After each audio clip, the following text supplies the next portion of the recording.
The hardest part, I think, when somebody you love has cancer is that you can't feel the pain and you can't really comprehend what they're going through truly.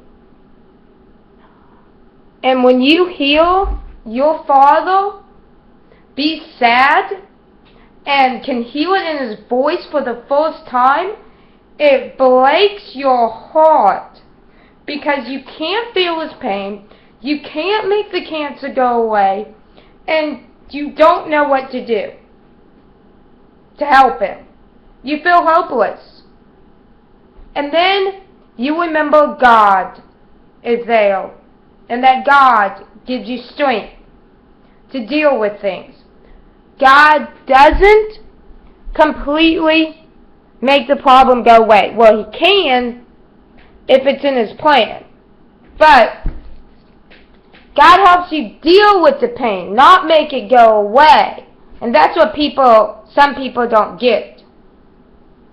And another thing about people around you having cancer. You think everybody else is going to get cancer. You are more insecure about stuff because you're scared. You're scared to get close to people because you're scared that they're going to have cancer. You're scared to let go because you're scared that you are going to fall to pieces. Or you're scared you're going to send your friends away because you're always sad or you're always talking about your problems to them. So you are more insecure. Well, in my case. But then there's something beautiful about it all. People come together that you didn't think would come together for you. Like, I don't know how many people at my work donated to Relay for Life because I asked them, or because they knew about my father and wrote my father's name on the piece of paper. So there generally is love still in this place. And to actually hear your mother being sad and knowing that you can't take away the pain is one of the worst feelings in the world. But then, as I said, you remember that God is with them. And to rely on God in times of need. But my biggest fear right now is that I'm thinking about all the things my father's going to miss when he dies. He's never going to see my kids. He'll never see me get married.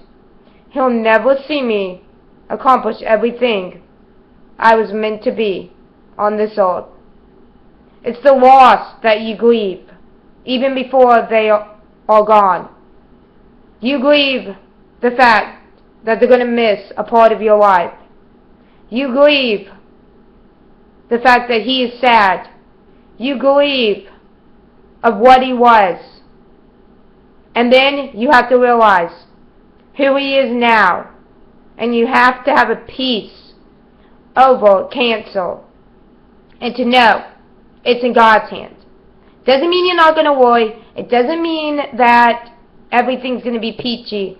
It just means that you know now that before you got the diagnosis, that day, or weeks after, or a month after, that each day it gets a little easier. And each day, people are there for you.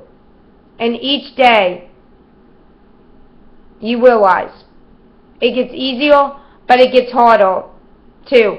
Because each day you realize that the days are numbered and that the day soon will come when he dies.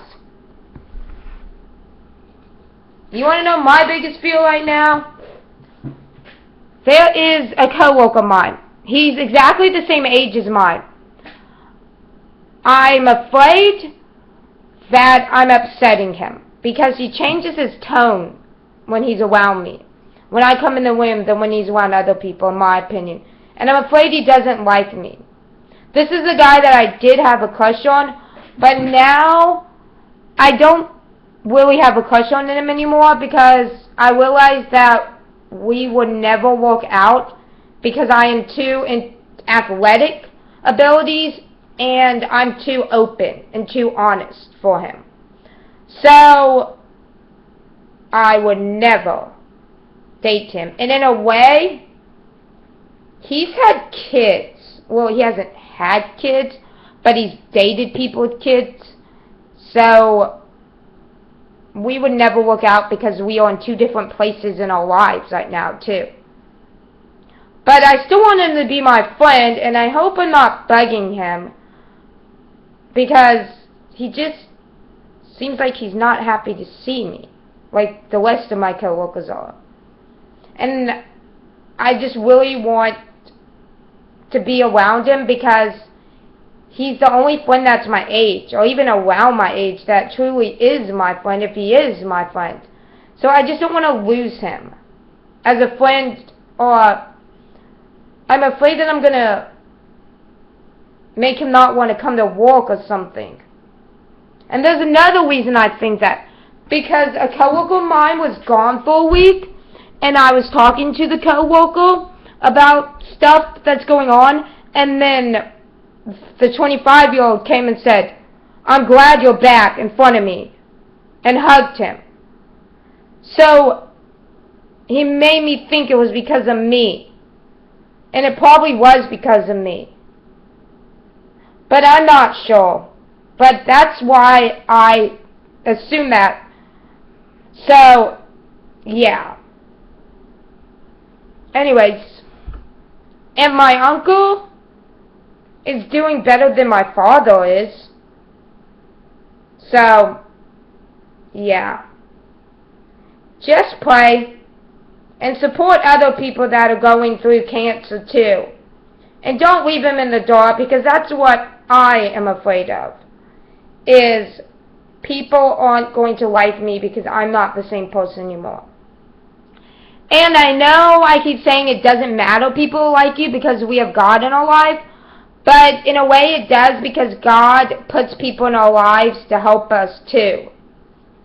So, but the ultimate thing you got to realize is that God loves you. So even if people do leave you, it doesn't mean that they don't love you. It just means that they did their plan for you in their life, or they did God's work, what He wanted you to do with that person in your life. So then it's time for that person to go on to a new chapter, or to go on without you, because they already did God's plan. And maybe that person did the job that He needed to do to teach you something, or teach you what you don't want to be. Anyways, one more thing. Talking about your problems is not a bad thing. And I know people are like scared to talk about the feelings on the internet or other places, because then you're vulnerable to open doors, and bad doors and good doors, because you open your heart to people when you tell the truth, and you're authentic enough, and to be brave enough to stick up to who you really are and not be fake is one of the greatest accomplishments and the greatest award, in my opinion, besides believing in God. Bye!